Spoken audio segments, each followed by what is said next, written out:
Happy snake day 27 July. দারাস ভাই, এটা কিন্তু বড় করে লিখে নিয়ে আসবি। আর মিউজিকের জন্য তো র্যাটেল আছেই।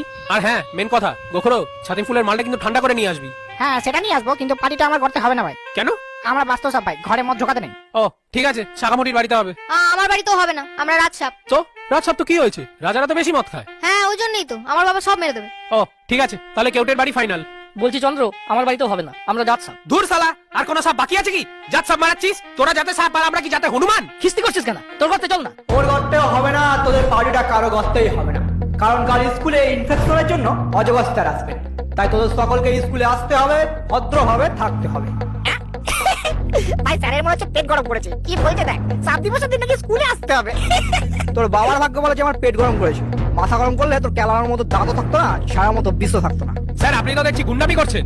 এবার ঢ্যামনামি দেখবি সলা, জায়গা বাস। ও স্যার, কেউ টেললে যে পা দেবেন না। তোর বুকে পালা বস্তু আর জায়গা বস্তু বলছি না। এই যে খুব বার বেড়েছেন না, সাপকে শুয়ার বলে অপমান করছেন। সবাই মিলে এমন বিষ ঝেড়ে দেবো না, বাপের নাম ভুলে যাবেন। সালা ছোট ছোট ফোনা বড় বড় ফোন বেজির বাচ্চা।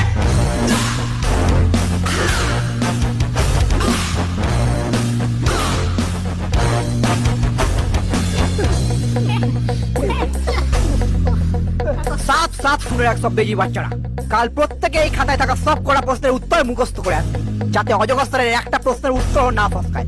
যদি কারো কোনো বেচাল দেখেছি বা কাউকে অ্যাবসেন্ট দেখেছি, তাহলে সব কটাকে